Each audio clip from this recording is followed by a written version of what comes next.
Hello, everyone, and welcome to episode 13 of the RocknRoll Beer Guy podcast. This episode is brought to you by Audible. If you sign up using our link, audibletrial.com/RRBG, you can get a free 30-day trial and a free audiobook. They have over 180 titles to choose from. This episode is also brought to you by Blue Apron. If you go to RocknRollBeerGuy.wordpress.com, there's a link there that says Blue Apron. Using that link, you can get yourself $30 off your first order. That's 3 free meals. In this episode, I talked to Chris Pennie. He is the former drummer of the band Dillinger Escape Plan and Coheed and Cambria, currently focused on his project, the Fight Mannequins. We talk about how he got his start in drumming, the circumstances that led to his separation from Dillinger Escape Plan and Coheed and Cambria. We also talk about the state of mental health in the world. It was a true honor talking to him, and I hope you enjoy. Cheers.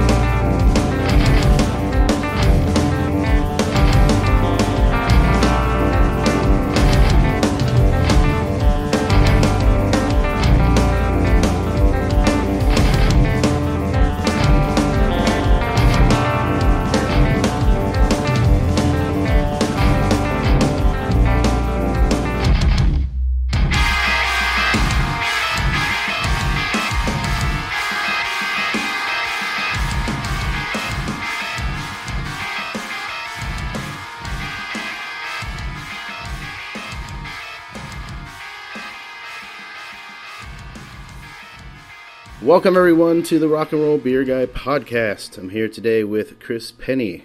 What's up? How you doing, man? I'm good, man. How are you doing? Doing great, brother. Thank you for taking some time out of your day to talk to me today and shoot the breeze, as they say. Yeah, no problem, man. Thanks for having me. Of course, of course. First and foremost, I wanted to get this out of the way because I've been confronting this scenario before where it's like, it's a beer podcast, but some people don't drink beer. So I just wanted to get it right out of the way. Are you a craft beer fan? I'm not a huge craft beer fan. I'll tell you what, I'm not even a massive beer fan. I'll tell you, I'm more of just a whiskey bourbon guy. That's my thing. Okay. Do you get snobby when it comes to bourbon? Like, are you?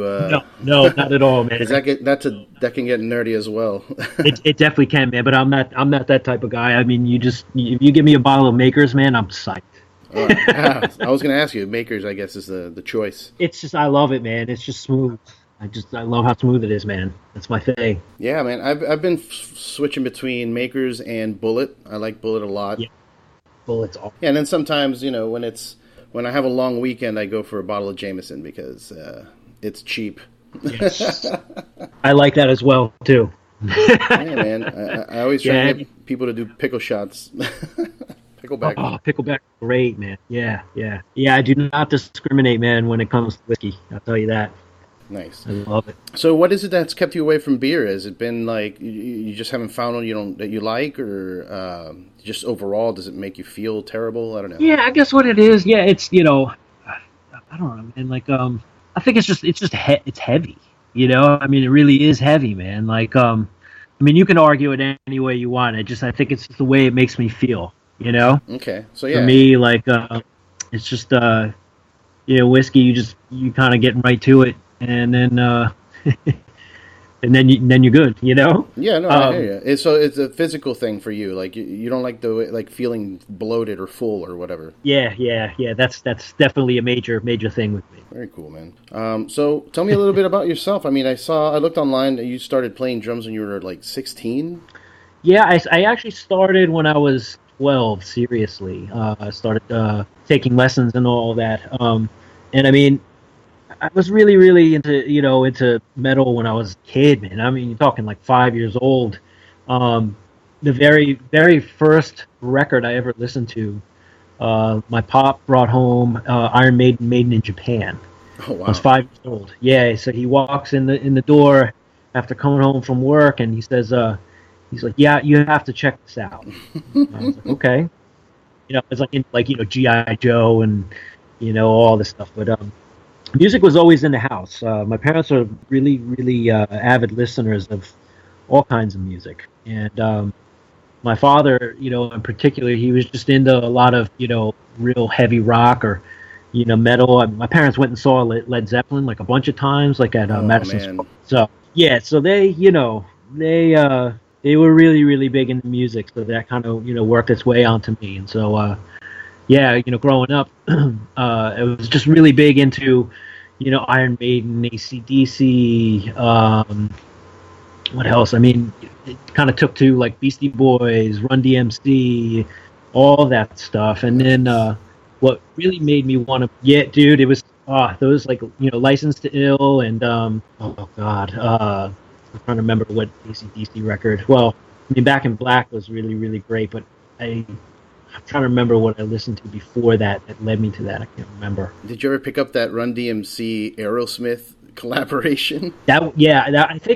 I think honestly that was like the first thing I heard, or I saw it on MTV and I was like, "What is this?" And then that led me to Raising Hell, and I was just like, "This is amazing. This is absolutely amazing," So it's just like a a mixture of all that stuff. But what really made me want to play drums though was I was like 11 or 12 years old, and I remember turning on like MTV, and I think like it was like the video for one by Metallica, and I remember the double pedal all that stuff was just kind of like, all right, this is like this is dark, this is just like disturbing, this is cool. Like it's just like speaking to me like on a whole different level than like any of those other bands like really spoke to me before. And and I guess like the drums were really kind of driving that, and so for me that really led me to like I wanted to investigate that more, and that's what led me to start taking lessons and stuff like that and start that kind of journey. So the I would say the beginning lessons, the first few lessons you took, was there a particular style? I mean, I guess you were focusing on metal, but more traditional metal. Like I'm trying to get to where you started finding that distinct sound that you have with your playing. Right. Well, when I first started, it was the lessons that I took were very traditional. It was a lot of reading.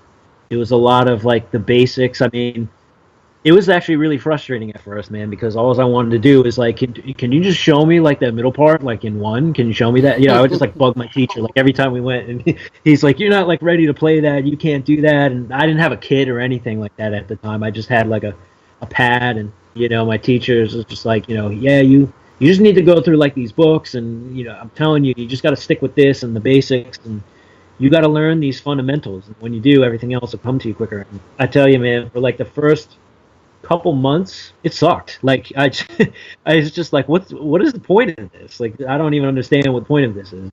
Like let me just get behind like the kit here and just show me stuff. So it was a constant battle of like just trying to stick to it, and then eventually like over time I left the more traditional teacher for a guy who was just he was into Metallica and I'm trying to remember at the time like Motley Crue and stuff, and he's just like, let's just play stuff like on the kit. I'm gonna just show you all this stuff on the kit, and that spoke to me, and I that's where I wanted to be. So I was starting to see like the progress. I just wanted to play.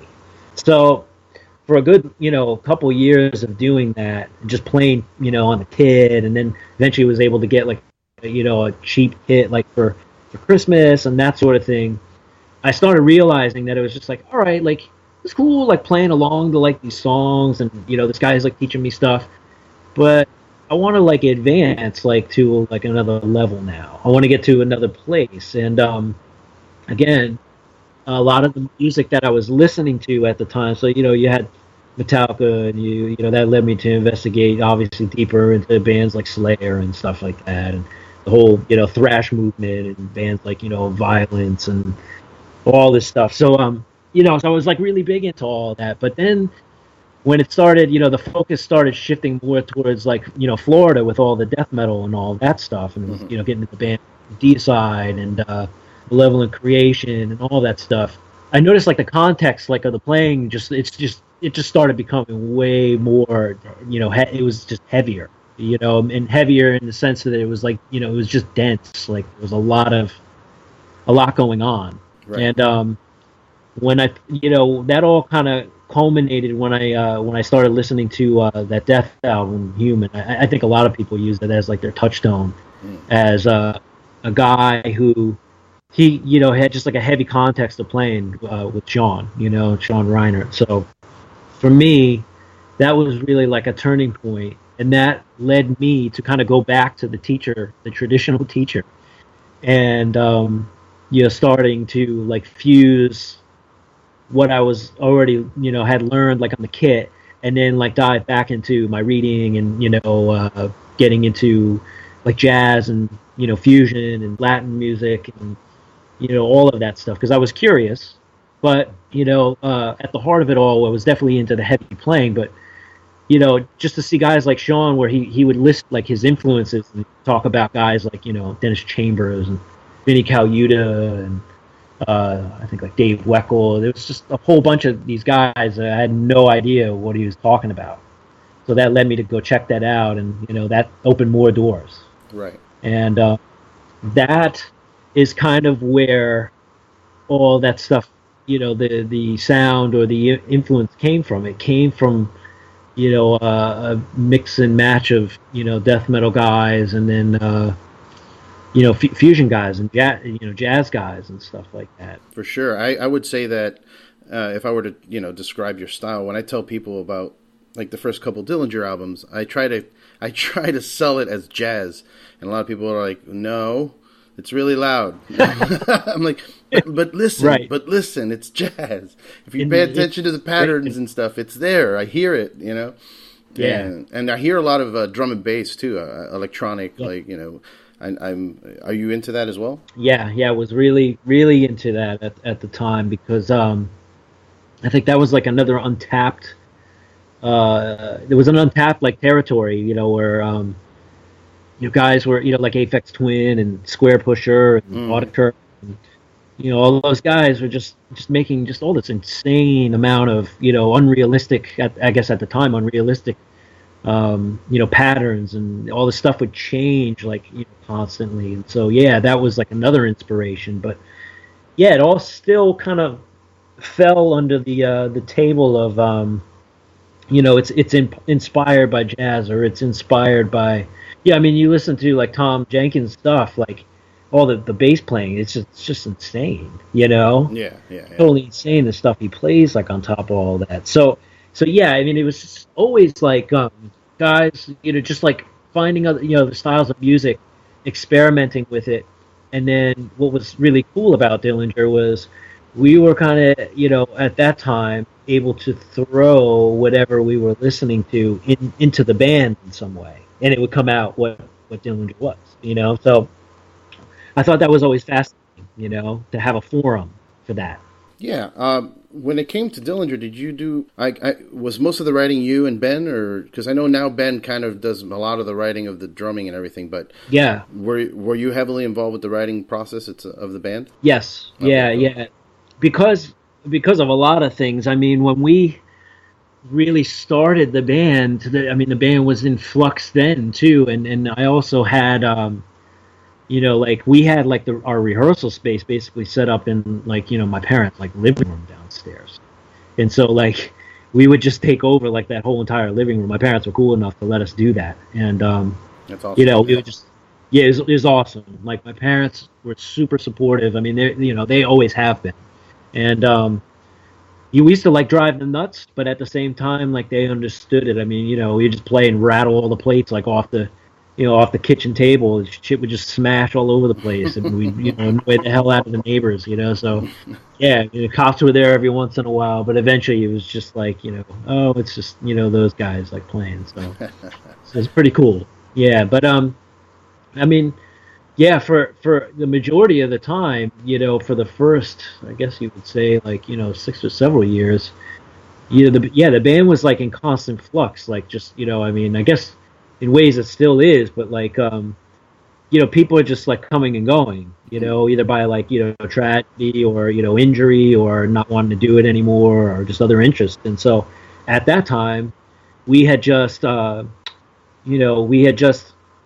had like a thing where we were already kind of writing and working on the majority of the material anyway for like the self-titled EP, and then Running Board and stuff like that. Hmm. So we had like a system. We just had like a system where it was just like, okay, well, we just like get together and present this, and then like when you have like a certain energy like with somebody and you connect, like we were able to just kind of like have this understanding like where things were supposed to go.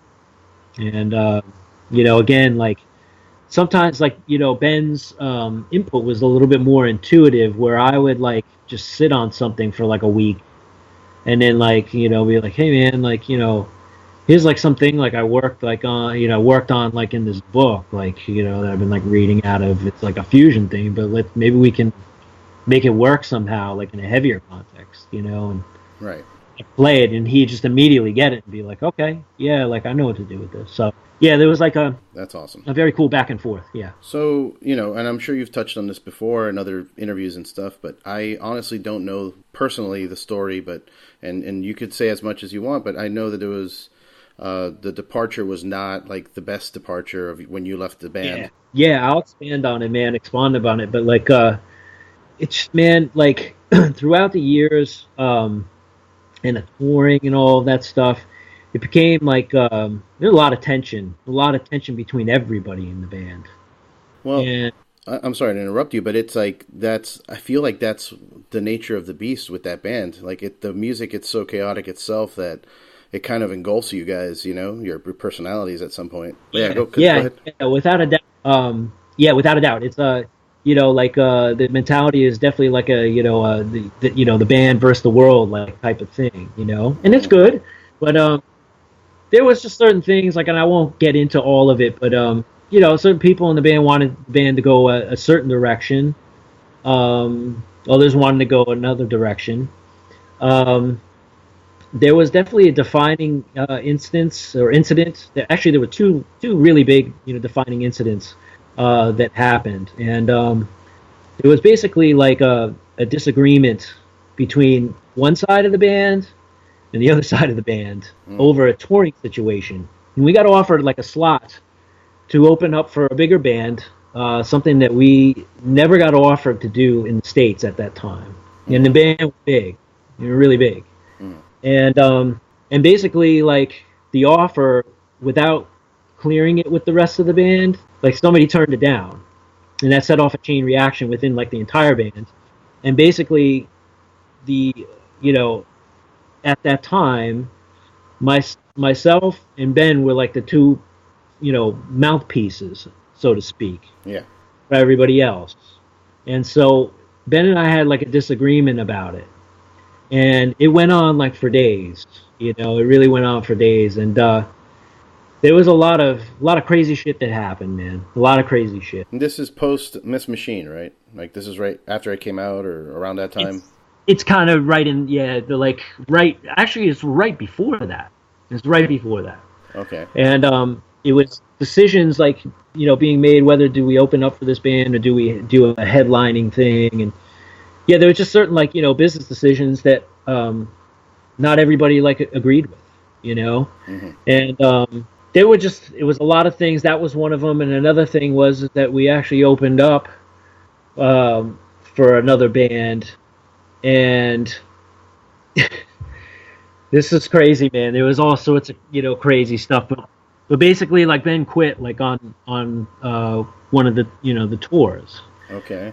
And that kind of, like, he quit, man. And he basically also, at the same time he quit, he also had like a lawsuit like going on. I vaguely remember hearing about that lawsuit, but I don't know what it's about. It was just like, can't do anything until like, the lawsuit like is done. So when that happened, man, it was just like an extreme bum out.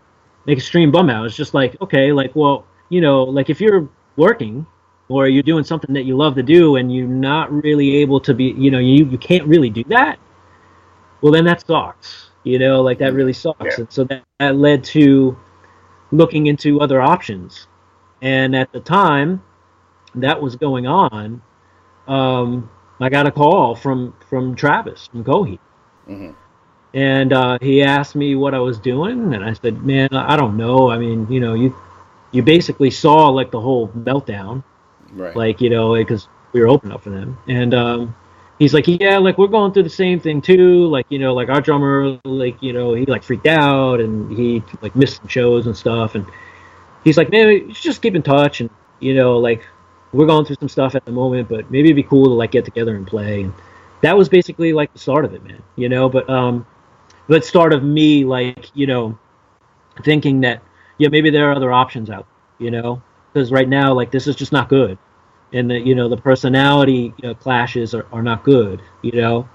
It is Yeah. what it is, man. Like I'm over it. Like I don't hold any ill will towards anybody or anything at this point. Like it's just something that like it kind of needed to be done, and it was really tricky, and it was like a lot of crap like behind the scenes. It was just like really ugly lawyers, all sorts of stuff that you know which is pretty. It was just ridiculous. Let's Yeah. just say, you know, It's unfortunate when shit like that happens, man, because it's music is supposed to be a passion project, I would say. it is, and that's why I don't like. I don't want anything to do with like touring or. Dude, I'm just over it, man. I mean, what I do now, I really love, man. I do a lot of music and a lot of scoring for commercial and movies. I write for for certain libraries and stuff like that, and for me, it's perfect. It's perfect. I mean, I'm sure we'll get to all this stuff, but I mean, at the heart of it, that's what I love doing.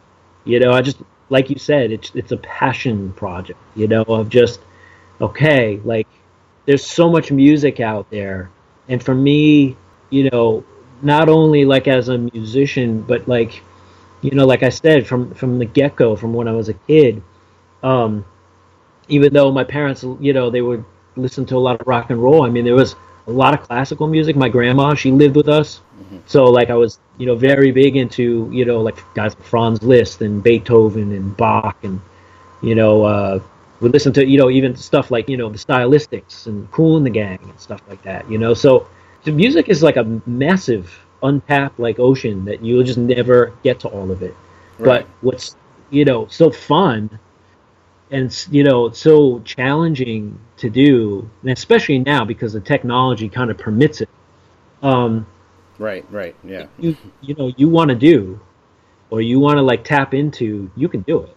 And so for me, as I got a little bit older, I started realizing, like, man, I just I want to like sleep in my own bed. I want to write different music, and I want to get to some other things that I've never been able to do or try before, and I want to do that. I want to go for that. That's important to me as an artist. Yeah, no, and I'm happy for you, man. I'm glad you found your spot. What makes you happy? That's not a lot of people get that, so it's a good feeling to have when you found what you want to do and that you're good at it and you can actually do it. Yeah, Especially now, like you said, with the technology. I mean, look at this. I have this podcast show now. You it's know what I awesome. mean? Yeah, You told yeah. me It's a just couple of years ago, I would have been like, no, man.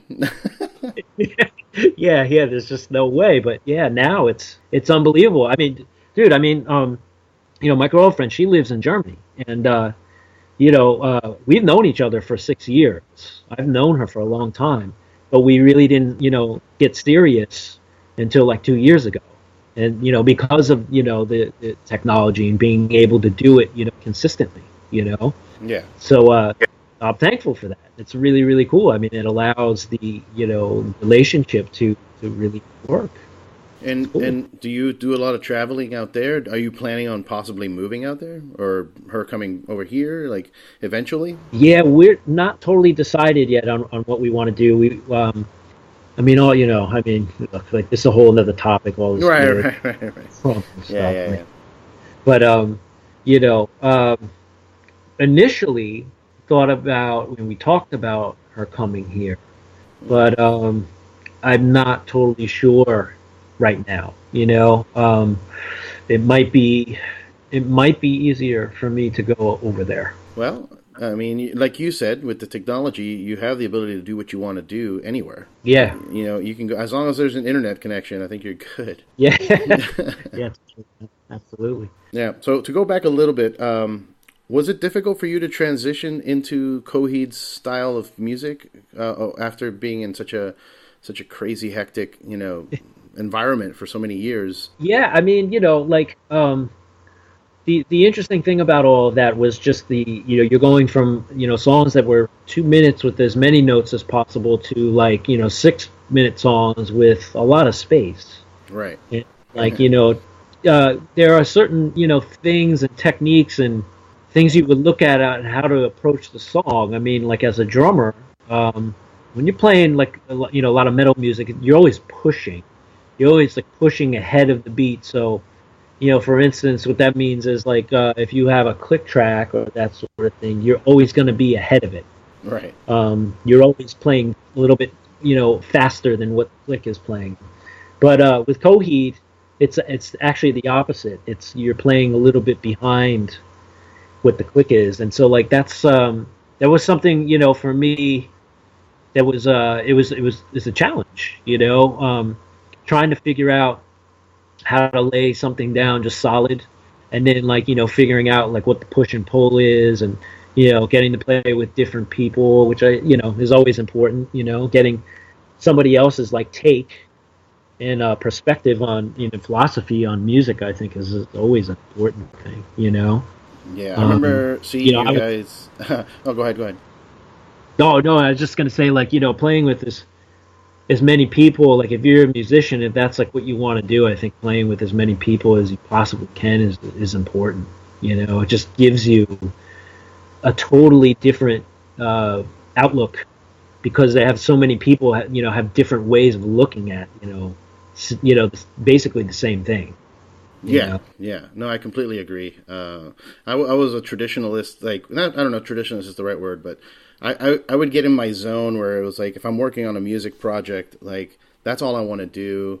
I don't want to play with anybody else. If somebody else gets involved, then it's a different project. You know what I mean? And, yes. That was always me for a long time. But, as I've gotten older and actually jammed with more people and did music and other just random projects, just 30-second clips of, whatever, it ends up opening up your mind. You should definitely take in as much information as you can from everyone, Yeah, I agree. I saw you with the Coheed for the first time. I've seen, it's funny. I like them a lot. I'm a big fan. I've been to maybe 8 or 9 shows. Nice. But out of those 8 or 9 shows, most of the time it wasn't for me. It was, my girl loves Coheed, so I take her every time they're in town, and nice. But I enjoy it as well. It's one of those things. I'm not hating on it or anything. But yeah. I remember clearly when I heard you were playing with them, I'm I need to go see this. This is what is he gonna do? And I could see you throwing in double pedaling every once in a while where it wasn't. Yeah. They encouraged that though. That was really cool, because I remember stepping into the situation, and I just from all their tunes, I wanted to keep true to kind of what was happening, and I just remember Claude was just he's dude, I know what you do. He's I know what you do. Why don't you throw some of that stuff in there? And I was really? And he's just yeah, just throw it in, man. Have fun. These are fucking your songs. Go for it now, Nice. So nice. Thought that was cool. Yeah, I remember you had almost a 10-minute drum solo at some point in the set. Yeah, that was awesome. I remember looking around, and I'm a lot of these younger kids here don't even understand the crazy time changes you're doing, and right. Yeah, they have a younger audience, but it's still, I would say, an intelligent younger audience, because yes. At least they're not listening to pop music that's Britney Spears category. You know what I mean? Yeah. Well, there's something to be learned from that too. It's just you got to kind of dig a little deeper than that, though. Oh yeah, I totally pay attention to pop culture in terms of writing music, getting the hooks down. You gotta have a hook, man. Yeah. You gotta have something that the fan's gonna sing back and be excited about. Totally. So how did the exit with Coheed go? I didn't really. I mean, I just read an article a while back. It was oh, he's the original drummer's back, and I was okay. Well, I hope that went well. Yeah, no. Basically, what it was is they were kind of going through some tough times with Mike, bass player, and Yeah, that it was, was yeah, I read about that as well. it was pretty crazy, man. It was pretty crazy. The last like couple months were definitely nuts with the whole thing. We were opening up for Soundgarden, and basically like they the cops basically just like raided like the bus, and I was like the one. I was basically the only one like in the bus. I'll give you the story. Basically, what happens is a typical day, like like on that tour was I get up like pretty early. For me, like I really like having like a regimen, like just a set schedule of stuff to do. And I get up early, I do like a workout, and then like I study. Then I'll go get something to eat, and I'll just keep everything like on a schedule. Like I don't like sitting and like waiting around and just waiting around because I know like you're gonna basically spend like half the day like waiting around until you bring your gear up on stage and then set it up and so on and so forth and sound check and then you wait more time, do an interview, and then you go on on stage. Yeah. And thankfully you're not an alcoholic where you're like that whole time you're drinking. yeah for me, I just want to keep active. For me, that was super important. Just keep active, keep things going, keep my mind going, keep learning, keep getting better at whatever it is. And so, basically, that was like my day. I was feeling tired. I think it was like around noon. I hop on the bus. I get into my bunk. I pass out for a little bit. I feel like the bus like shaking. I'm like, what is going on? Then I hear all this commotion at the front of the bus, and like I hear like our tour manager like yelling at like these people, and then there are like more people like yelling back at him, and I was like, what is going on? So like I'm like still like half asleep, but I'm like coming to, and I like open the curtain, and there are all these like freaking mag lights on my face, and I was no. what the hell is going on? And they like basically just like pulled me like out of the bunk. And I was like, get your fucking hands off me. Don't touch me. And they're like, they're just like, yeah, get out of the bus. Like, we know, like, what goes on, blah, blah, blah. And I get out of the bus, and then, like, a taxi driver, he just, like, looks at me, like, up and down. He goes, that's not the guy. And I'm like, what the fuck is going on here? And, like, the cops are just like, okay, like, wrong guy, sorry. It's just, No, wow. So at that time, like, Mike like walks like I guess like into this like crowd, and the bassist Mike walks into the crowd, and the cab guy goes like, that's him, and then the cops like just like surround him and they like cuff him and throw him in the car, and that's the last time I've ever seen him. Wow. I haven't seen him. Yeah, it was crazy. And then like he was on like TMZ and like all this crazy stuff, man. Yeah, and so, that was wild, man. Yeah, it was totally out of control. So that was really crazy, and I know everybody was like pretty bummed about it and that sort of thing. But basically, to get to the point, as all that stuff was like going on, and like for the past like I guess like year and a half, 2 years, I had started a production company, which is Fight Mannequins, which what I do now. Mm-hmm. And for a while, man, like to be honest, I was just good 2 years of doing that. Like while I was still in the band, I was just into doing that. I was just like, that really became like what I was into doing, creatively. And, I would just be, on the bus, like writing all the time. I wouldn't be hanging out. I was just really fixated and focused and determined to do like, what I'm doing now. Because part of me, like in the back of my head, thought that they were going to get Josh back, the old drummer back at some point anyway. And for me, like, I just like I like creating things, I like to create things. It's important to me. And so, basically what had happened after all of this, stuff with Mike went down and everything like that, it just basically got to a point where we basically just kind of got into a room and just said like, hey, like, we want to get Josh back. And I said, yeah, that's cool, man. Like, I get it. Like, I want to like, do this like film scoring and commercial stuff. And so it was like pretty amicable. where we both kind of wanted different things and wanted to go in like different directions. And that was fine. I was totally cool with that. And so basically, that's kind of how it went down. Well, thank you for sharing that. Yeah, no problem. One last thing on Coheed, and then we can move on. The involvement in the album. Did you write the drums for the Year of the Black Rainbow? I believe is the name of the album. I did. Yes. And that was really cool, man. Like, it's funny. A lot of the writing we did like on tour, and I'm trying to remember who we were on tour with. We were doing. I think we like opened up for.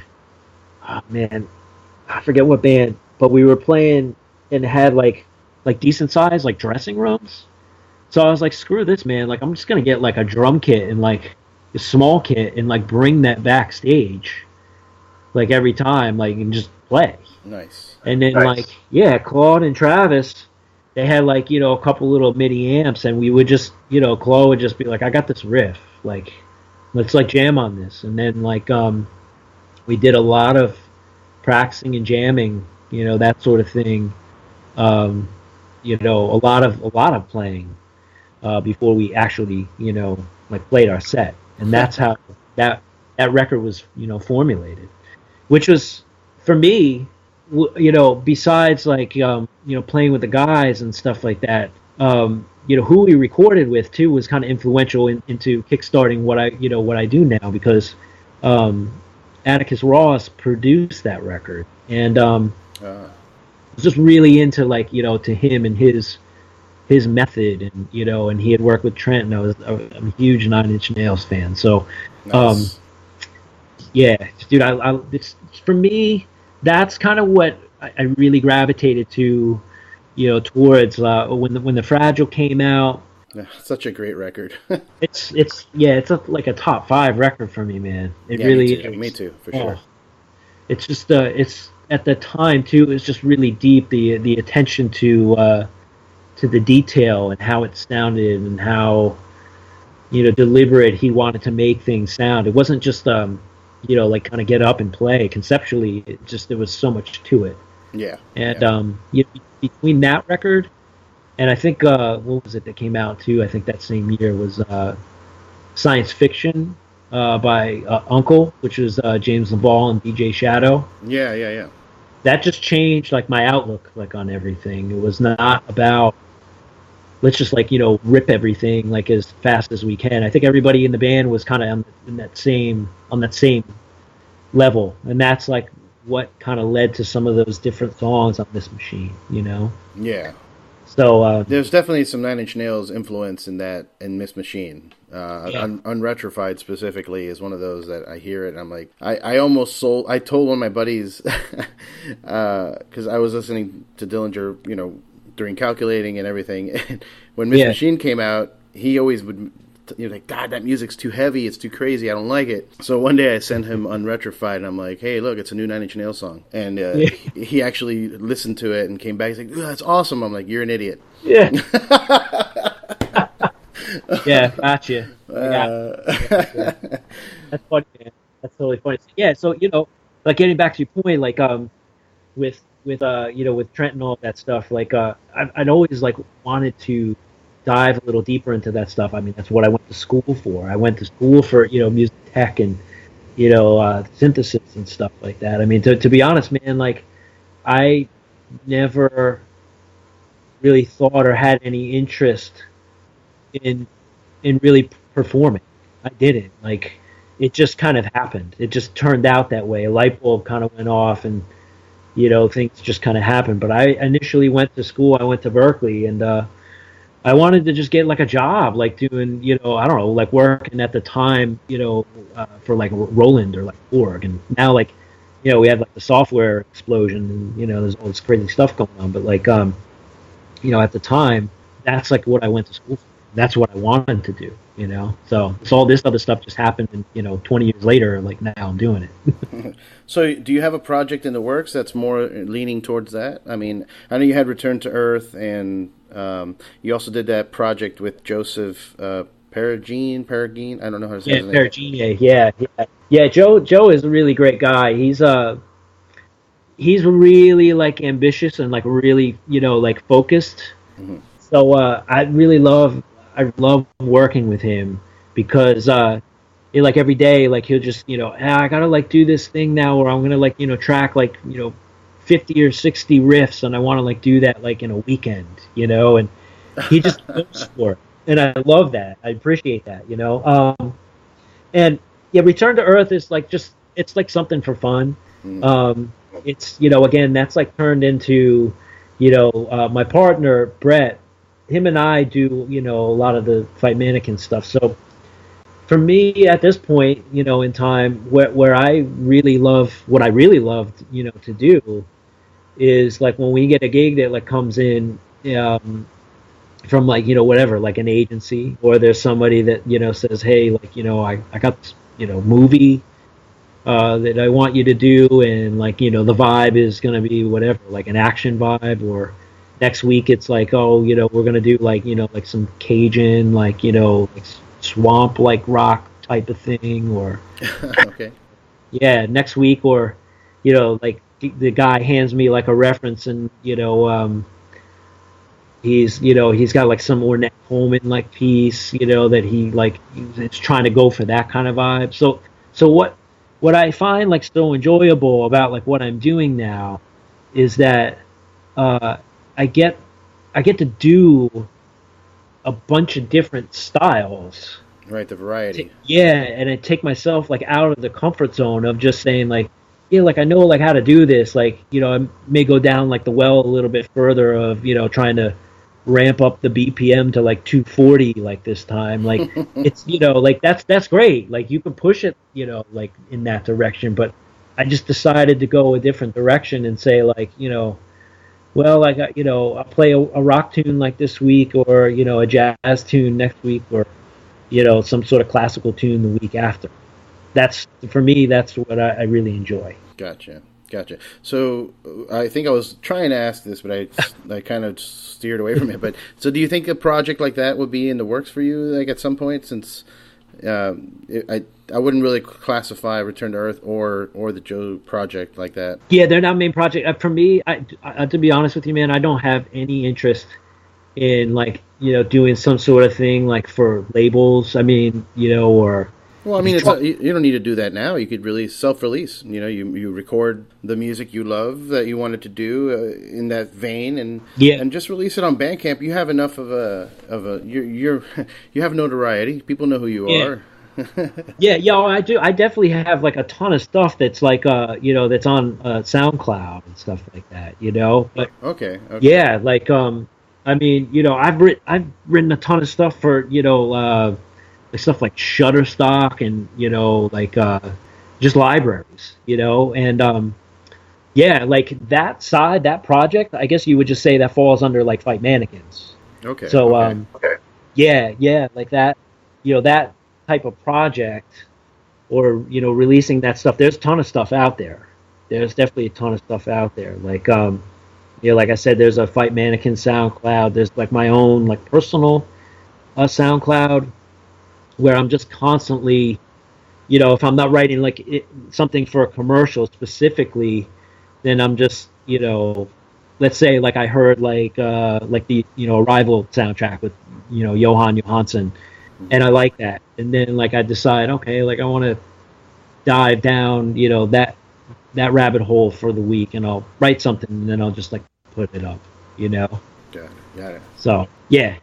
Cool. This isn't really a question. I just wanted to bring up the fact that we're both from New Jersey. You're from New Jersey? Yeah, I was born in Jersey City. Oh shit, that's awesome. Yeah, well, Christ maybe Hospital. Not so awesome. I don't know. It depends.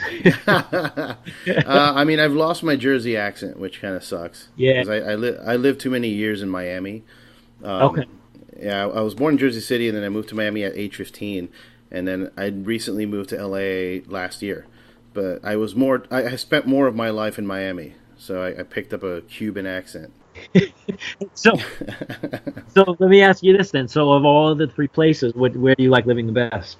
Oh man, I guess it's weird. It's subjective based on time. I would say LA right now is the perfect place for me to be. In this space and time, what I'm doing in terms of the podcast and work wise, this is the place to be. Miami was never good until the people there made it good for me. I hated living there. I just hated the heat, the humidity, the mosquitoes. But that's where I started music. That's where I joined a band. That's where my life took a completely different direction from computer engineer to I'm gonna do music. Yeah, totally. That's cool. I did that. I mean, we did it all. We released albums, we did tours, and I mean, nothing on your level in terms of size of venue and shit like that. But I wasn't doing it for that. I needed to get something out, and it felt great. And I still I feel like I still want to do music, but yeah. But like, if you do it, do you want to do everything that comes with it? Do you want to do the touring and that sort of thing, or do you just want to create? Well, here's the thing. Like, the idea of going on tour is always great, but as I get older, I have a lot of residual injuries from car accidents and other things that that lifestyle of being on the road would not suit me well at all. I'd be a mess, Yeah. I don't think living in a van, I can't do that, Yeah, yeah.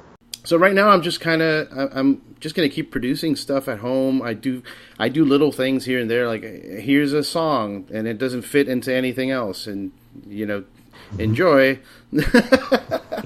That's right on. Yeah. That's what you get.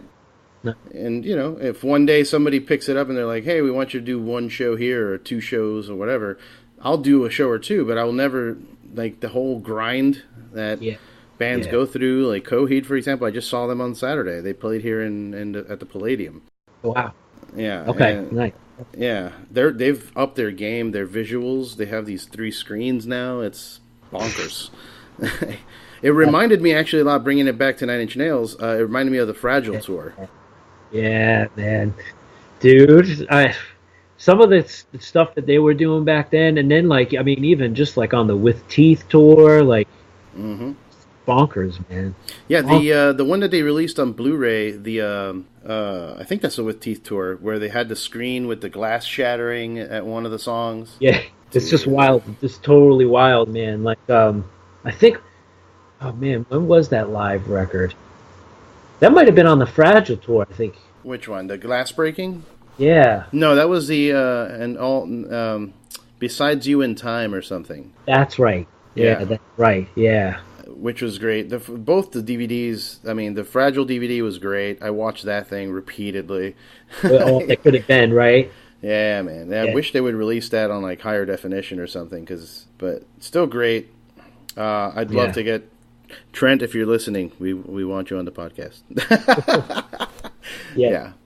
Do you know him? Is there's? I've met him only a couple of times, but that was just when Dillinger was like on tour and he just like randomly show up at like a show.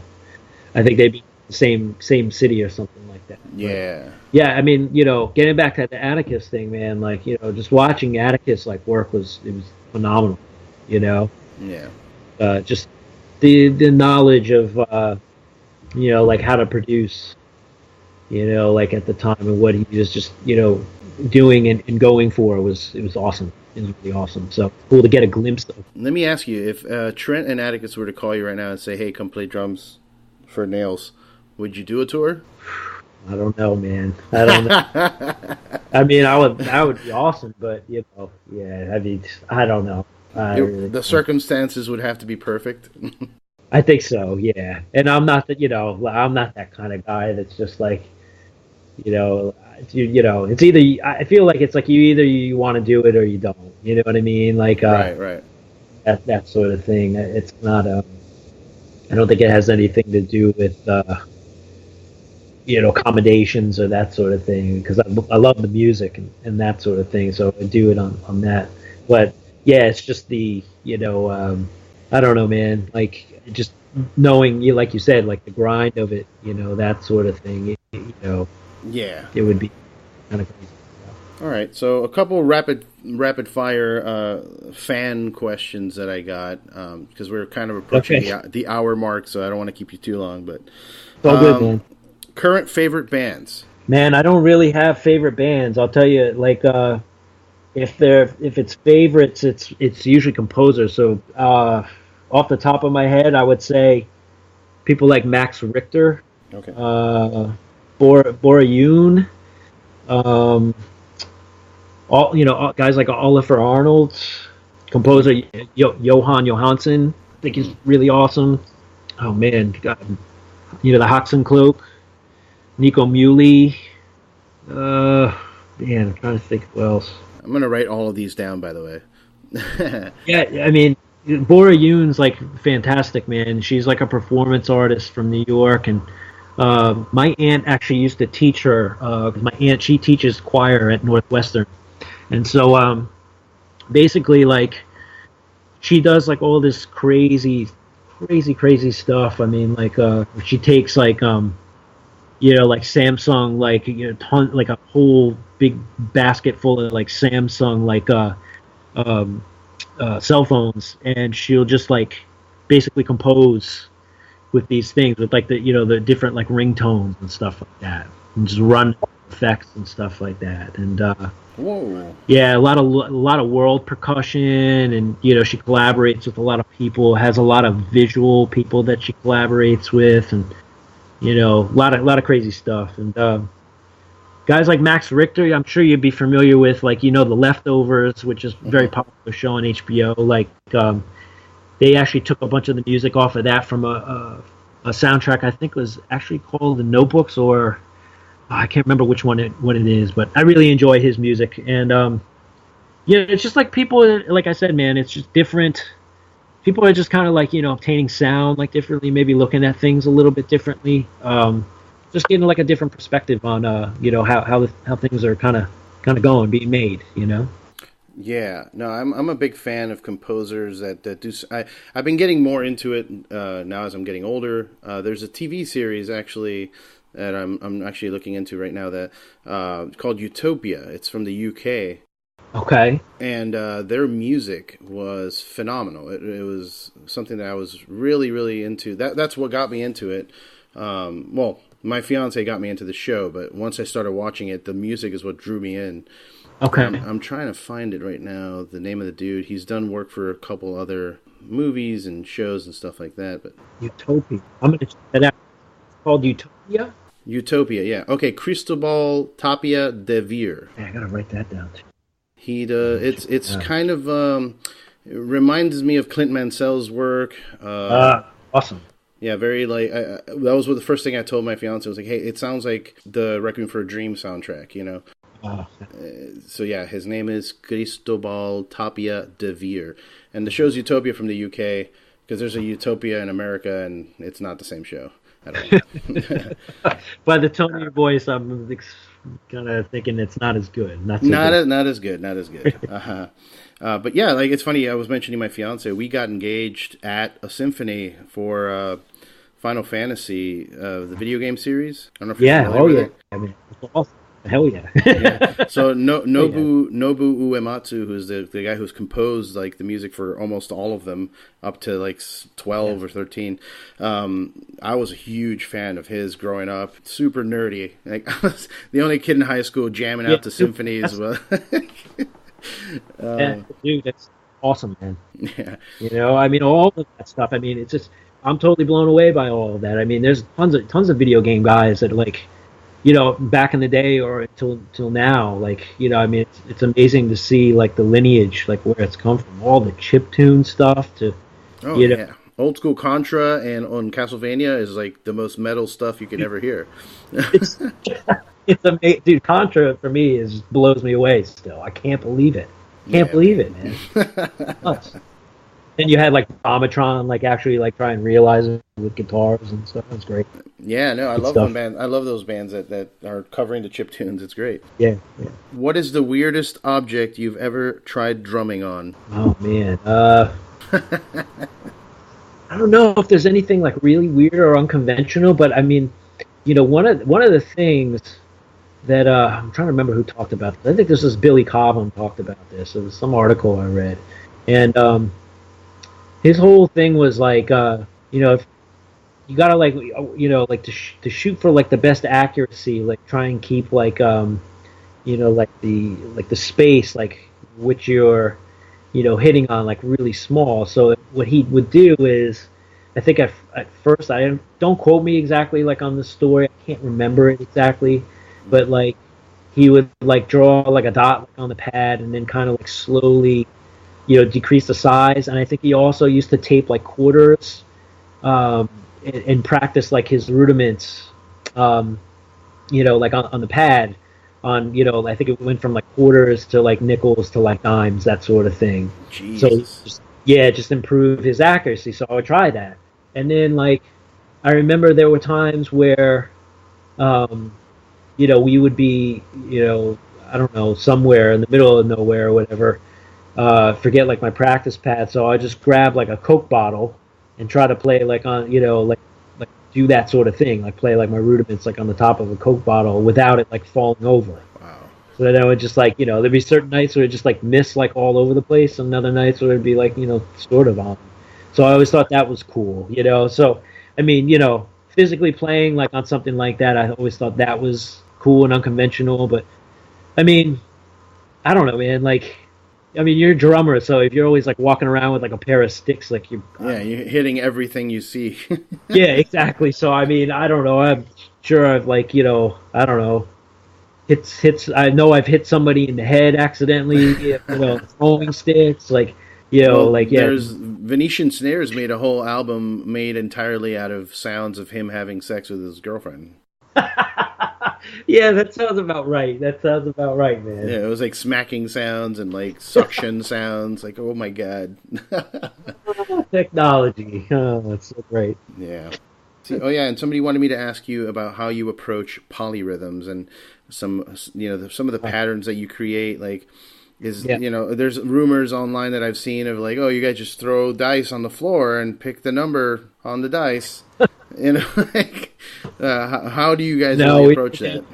I mean, the band would approach it. I mean, it's interesting. The very first time that we kind of came across something like that, we were into, bands like King Crimson, Yes, and, and then, obviously Sugar, right. Were around and that sort of thing. So, to do... like those type of patterns and stuff like that, it was all about, I guess, you could say like, the counting. So if there was a pattern that was like in 5, you listen to King Crimson, they do like whole songs that are, like on the, I'm trying to remember what record, Discipline was like kind of a big record for everybody at the time, I remember. They would do like, frame by frame. So that song was like I think it was, the whole song was like in 7 or something like that. I can't remember. But you would like listen to the pattern, and obviously, it was like in some kind of odd meter. You would get the counting down. So if it was in 7, it'd be like 1 2 1 2 1 2 3, like a subdivision. And we realized that, I think starting out that a lot of these bands were kind of doing that stuff, but they were kind of doing it at like a slow tempo. So we're like, what would it be like if we would just speed these things up and try to play it as fast as you could? And if you couldn't get it at the first time, like what if we just kept doing it over and over till we were able to get the muscle memory to play it super fast? And that's what it is. It's always just you start out slow, and then if you want to do you want to make it ridiculous like that, then you just get the basic idea and then figure out like how fast you want to play, and then do it accurately. And then from there, we just started tacking on like a whole bunch of, like other rhythms. So, you would have your core, rhythm, which might be 7, but then you could take a couple notes away and, that sort of thing. But at the end of the day, we would go through like a whole bunch of, processes where we would do these things and it would just sound like utter garbage too. And, so like, it wasn't getting the point across. So right. There would always have to be like, a method, but then there would always have to be like, it have to get to a point to where it felt good too. And so, there have been a bunch of times especially at the start where we had these things and put them together and then it just kind of sounded crappy, but as you do it and you get used to it and you get used to, how these things sound, and, it's like speaking a language, you know what to look for. Right. And it's funny. That's what makes that type of music so difficult, is that, like you just said, you keep doing it until it makes sense. But for a lot of people that get to the first impressions, it's like, what the fuck? What are they doing? Like, that sounds broken or wrong. But the great thing is in a way that's kind of like the means for that, though, because it's giving you that feeling, and I remember when we would do that, that was like what we were going for, not to make people be like, what the hell is it? But making something that's chaotic, that's like one way to do it. That's for sure. Where everybody's on the same page and we're locked in pretty tight on what this is, but it's just kind of going by you so quick, and you're like, well, what just happened? That sort of thing. So that's one way of doing it for sure. No, yeah, I hear you. I mean, it's only one sound. There's a million other ways you could do it, For sure. Going back to Nine Inch Nails, La Mer, that polyrhythm in there is great. It's awesome, man. Yeah. It's funny, the band I was in, we were making music for musicians, basically, because we would purposefully try and do moments or things that regular person that's nodding their head will just stop and be like, oh no, they fucked up, they're not playing that right. Yeah, it's not right. It's not the right time. Yeah, and then you guys would laugh because it was an inside joke, I think. Yeah, exactly. Which is always great. It's always great. Cool, man. So my last thing, this is my strong closer. All right. I wanted to ask you your thoughts, and if you have any experience or if you're dealing with any of this, the mental health situation in America and in the world right now, to be honest with you, it's kind of scary. I know you have that project with Joe, and it's diagnosed with paranoid schizophrenia, but the country and the world is suffering from a lot of depression lately. A lot of the internet memes I see are anarchists or people that are like, I just want to die today. Like, there's a lot of that being thrown around. So I wanted to know your thoughts on that, since you have been involved with, I would consider Dillinger to be music for people that, have some kind of, it's crazy music. This is a very, very broad topic, man. It's something, man, that I actually discuss with a lot of people, like, every day. It's such a broad thing to like nail down into one thing, but I really love talking about this. And it's interesting because everybody seems to have a different take on it.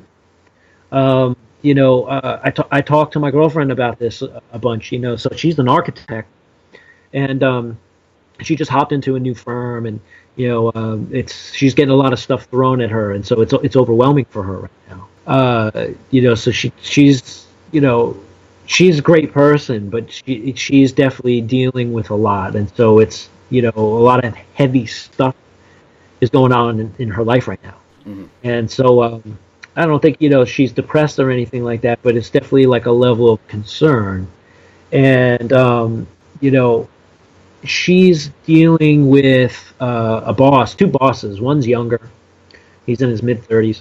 The other guy, he's in his 60s, and the guy's in his 60s. He's going to retire soon, but his patience level is really interesting to me when she talks, about him, because he's coming from like a totally different world than like what it is now, and without going too far down the rabbit hole on this, it's just that he doesn't understand that for her now, the world is such a massively different place, and the amount of hours and the amount of know-how and the amount of responsibility I think that people in general are trying to take on or have to take on, it's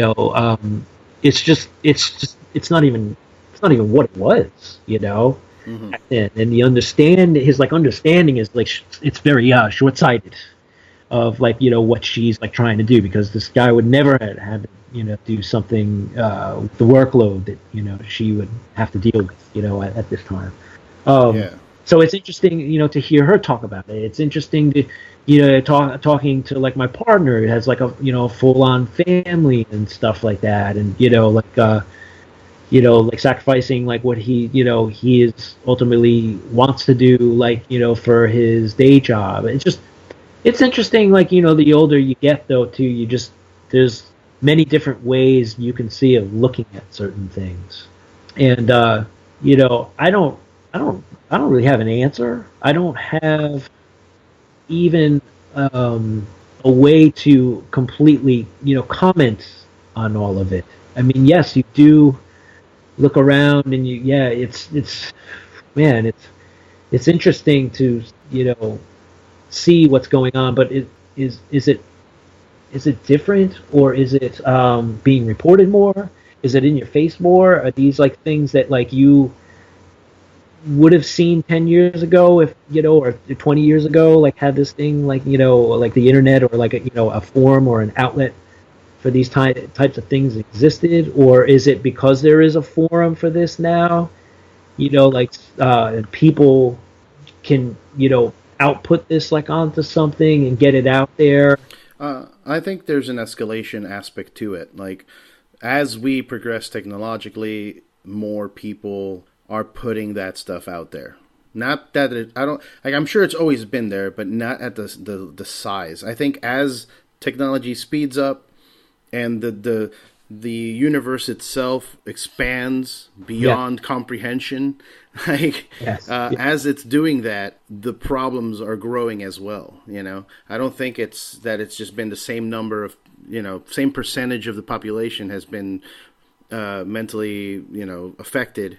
I think that percentage is going up as the number gets bigger, I guess. I don't know how to explain that. Well, what do you think? What do you think? I think that there's a sensory overload going on. I mean, we have access to everything. We're living in a time where I'm never going to be wrong. You can ask me any question and I'll pull up my phone and give you an answer. You know what I mean? And right. it's definitely shifting the consciousness and the being of everyone on this planet. Like, there are people walking around like zombies. I know that's cliche and stereotypical to say, but it's true. They're just glued to their phone. I'm constantly checking my phone, but I know when to put it down. I know when to look somebody in the face and have a conversation. Like, for me, that's like a big deal to me. Like, not being glued to my phone. My whole thing is like, I guess I'm glued to my computer. I don't know if that's any better, but for me, where I find a lot of solace, and what makes me happy is it has like nothing to do with like money or anything like that, or status or any of that shit. Like, for me, it's always been like a pretty simple idea of like just doing music, and that's like an ever changing and shifting type of thing, but like the fundamental principle like still always remains the same. And I know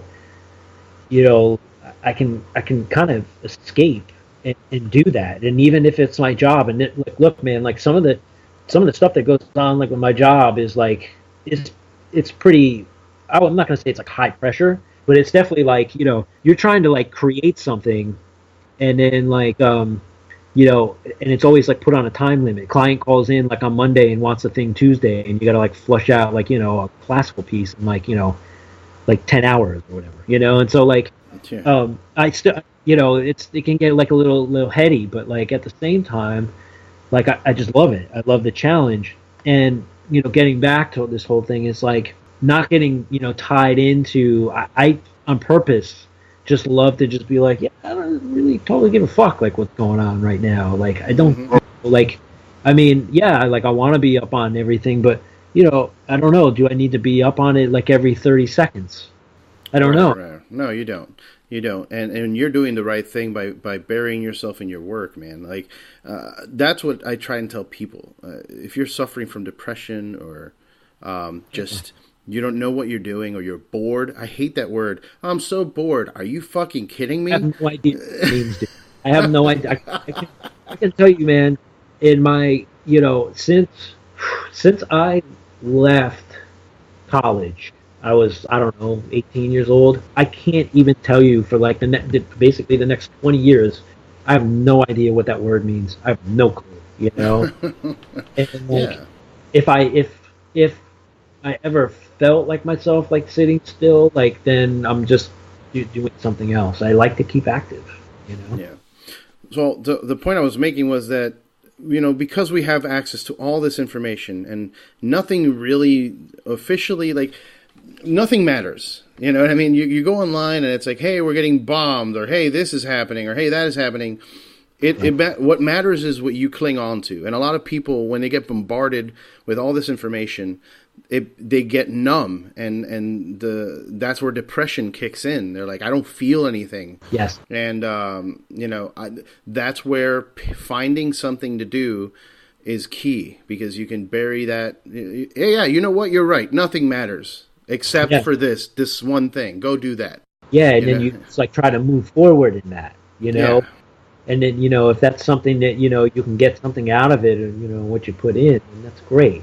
Whether it's like a loved one or like, you know, you just have like a passion for something, I think it's good. Yeah, I totally, I see what you're saying, man. I understand that. Yeah, like, like, you get bombarded by all this stuff, and then it's just like, I don't have a direction to turn to. Mm-hmm. Yeah, and then it's just like, that's a very hopeless feeling, man. That's terrible. Because you don't have any direction. It's just like, you know, like what are you like moving towards? You're just floating. Yeah. And I hear stories of all these young kids, students, college students. Everybody's on Adderall, and like, so imagine being in a world with no direction and all the focus in the world. Yeah, like, these people are losing their minds. No shit, you know. Wow. Yeah. Wild. Good. Yeah, it's not good, you know. Yeah, I don't know how we can even address it, but I do think that mental health needs to be addressed in America. I think I'm trying to do my part. I found podcasts to be very therapeutic for myself personally when I'm on the road, because I do a lot of time on the road. So I put them on, and then just, you know, it gets me through the time. Like, I know I'm going to kill an hour listening to, you know, this episode of whoever.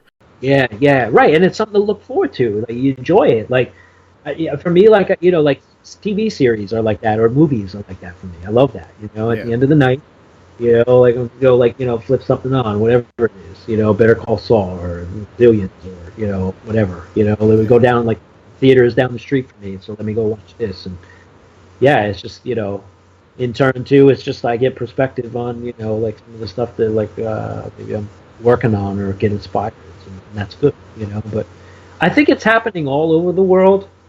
I just think that, I think in certain places, you know, like here, it's just a little bit more rampant, because everything is kind of like up in the air with, you know, obviously with, you know, political system, everything is going on here, and even it's just that, you know, like everybody's questioning what's going on. There's a lot of questions, where I see, like, you know, like in Germany right now, like everything's just, it's cooking. It's fucking going nice, you know, and people, you know, are maybe overwhelmed and stuff like that, but there's a genuine like trust, like, in the system. Yeah, but just like, this is like working for me. This is like, you know, what I'm going to do, like, you know, and it may not be like super exciting, you know, because it's just like, this is like what you're going to do, and you're going to do it, and you're going to enjoy certain things from it, and there's things you're not going to enjoy, you know. Yeah. It's just a different way of looking at it. But right now, there's like a trust in that, and I feel like, you know, like people like trust and are like moving forward with that. You know, it allows that to move in a way, you know.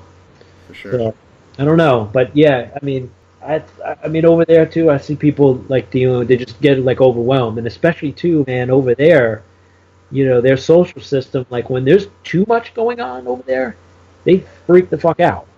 Like, my girlfriend freaks the fuck out if there's like more than like 3 things like going on, like other than like her job and like walking the dog, you know. So it's just like there's something else like going on, like a family function, and she's got to like work like past like, you know, 6 o'clock. Oh, forget it, you know. Multitasking is not a like that's not a like a main priority or a benefit over there. So I don't know. It's interesting because I'm sorry. I think that goes for all of Europe too. Yes. Yeah. So, I mean, you know, the interesting thing about, you know, being here is that you do really get like a lot, you know, a lot of culture, a lot of different stuff. Things are happening, things are moving fast. But, you know, the bad byproduct of that, though, is that, yeah, you do get this overwhelming feeling that you are just not, I don't know, you're not like totally like tied into something, though, either, you know? Yep. I hear you, man. Well, thank you so much for this conversation, man. It was really awesome. Thanks for having me, man. Yeah, absolutely. Lastly, do you have any Punisher stories? Punisher? Do you know what? You know what a Punisher is? No, wait, are you talking about like the Punisher, like? No. Oh, Not the comic book. all right. No, So what? Punishers are people that approach you that are fans of your work that take it too far. Oh man, that's awesome. That's a Awesome. Punisher. I'll tell you what, man. Fortunately, this is awesome. That hasn't happened in a long, long time, and that's awesome. It's great. Um, man, I tell you, like, people get nuts. That's for sure. I mean, I can't. I'm trying to remember like the last. Like I know Dillinger fans are very aggressive, but I think Coheed fans are even more aggressive in terms of their like how fanatical they are with the band. They are, and I think it's great. So, but yeah, you always get like one or two of those guys that like always kind of cross over the line. I'm trying to remember. I just like walking out of like the back of the club or whatever. And, oh man, I'm trying to remember like going back to the bus. Like like signing everything for everybody and stuff like that, and usually like 99.9% of them all super nice. Yeah. And you get like the one kid who like yanks you like by the back of the shirt, and you basically fall over. That happened in like Chicago. I don't remember. Oh. Yeah, it was so weird, man. Like it was just like. Oh, why would you pull anyone from their shirt? You get punched in the face, man. It was so weird because it was like the whole.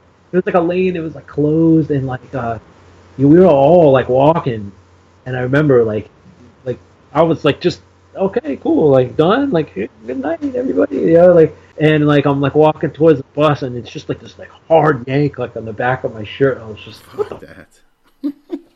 What the fuck? Yeah, that sort of thing. I mean, it happened every once in a while, but like I said, like obviously recently, none of that. Which is great, like it's just good to, be in the confines of like my own home and just make music and that sort of thing, because it's not what I got into. I'm very was very appreciative for the fans and everything, but that's not why I got into music. Not at all. I hear you. Shit. I was gonna leave it there, but you just made me think of something real quick. Yeah. So since you weren't really into you weren't into doing the live shows and stuff like that, it just kind of happened. How did you feel when like Greg would set your fucking drum set on fire? Well, that was fun. That was definitely fun. Right. I mean, like when you were younger and stuff like that. I mean, that was definitely, it was fun to like get out there and do that sort of thing, and and just like take the music and play and feed like off the crowd and stuff, without a doubt. And with Coheed, for sure. You're not sitting there like all mad, like this motherfucker. That's the third drum set this month. No, not at all. Not at all. Like that was awesome. Okay, cool. That was a lot of fun. Because it was all part of like the spectacle of the unknown. Like, all right, well, we're just gonna roll up and see what happens. Today. And that was awesome. That side of it was awesome. And like, don't get me wrong, man. Like, I'm not like hating. I wasn't hating on, like the performance and that sort of thing. But it just, if I had to choose, like the creating side or the performance aspect, like the creating side for me, like I always was like really into like being into the studio and making the songs and that sort of thing. That was, for me, that was always where I got my rocks off. That sort of thing. Gotcha. And the shows were fun and really cool to like play and have like a camaraderie with other bands. I definitely enjoy that. That stuff was fun. It was really fun early on when you just piled into a van and you were 19 years old and you could give a shit less about what happened to you or that sort of thing. But yeah, I mean, as you get a little bit older and that sort of thing, there are just other things in life that you want to do, and that's, for me, that was like really important, and doing music, and still being able to do that, like, it was just very, very important for me to, transition over to something that, allowed me to have my creature comforts and my own bed and, study, relentlessly, I just, man, like when I, when I got out of like the touring situation, man, like I just studied like crazy. I mean, tons of like classical music and like scores and theory and like mixing. And this all comes back a little bit to your point, and I'll keep it short, but doing like all this stuff like on your own now, it's like like in the 80s, like everybody just had a producer, and then you go to a studio, and then it goes to like a label, and like now it's just like you do everything, and that was like a pretty overwhelming learning curve of just like, oh my god, like how do I mix this shit? Like how do I do that? How, I got to learn how to mix. I got to learn how to master. I got to learn like how to orchestrate this stuff. Like where does this stuff sit? Like I got to learn like how to play piano. I got to learn how to like play guitar a little better so I can make this stuff a little bit more believable. Like I got to learn like percussion. So it's like, you're gonna do that sort of thing. Yeah, the hours, because of the lack of the support squad, I guess you want to say, and there's really the technology has made that available, but it's made the demand, I think, on the person much greater. Mm-hmm. But at the same time, I don't have to outsource anything to anybody. So like, when the budget comes in, like then I can keep it, so yeah. It's well worth it, So there's pros and cons. For sure, man. I think about it all the time with the podcast now. Like when I'm sitting there editing down, it takes me like 4 or 5 hours of editing, and I'm just sitting there like, God damn it! I wish I could just hire someone to do this. But at the end of the day, like I don't feel comfortable giving that to someone because I know what I want to hear. Yeah. I know where I want the cuts. I know where I want certain things to happen. So I get You got a system, man. Yeah, you have a system. Yeah. I understand that. It's the same thing here, Yeah. Well, cool, man. Thank you so much for taking your time talking to me, dude. Let's. I'd love to reconnect. Like I said, if I end up doing the visual aspect of this, or if I'm ever. You live in New Jersey, right? I'm in Jersey. Yeah. Western Jersey in Morris County. I live in Dover. Oh, okay. I spent most of my life in North Bergen and like West New York. Okay. So I still got family out there. So if I'm ever out there, I'll hit you up and we can meet up. That'd be cool. Yeah, definitely hit me, man. I'm not too far from there. At most, like 45 minutes. Awesome, brother. Well, thank you so much. Is there anything you want to plug? I mean, I know you have your Fight Mannequins, Instagram, I don't know, website, anything like that? Yeah, if anybody wants to check the stuff out, it's fightmannequinsmusic.com. You can check that out. I mean, it's, basically like our portfolio of stuff, things that we worked on and that sort of thing. So you can check it, fightmannequinsmusic.com. Fightmannequinmusic.com. Cool, brother. Well, thank you so much again, and cheers. All right, man. Same to you, man. Thank you. Thank you. Thanks, man. All right, bro. Later.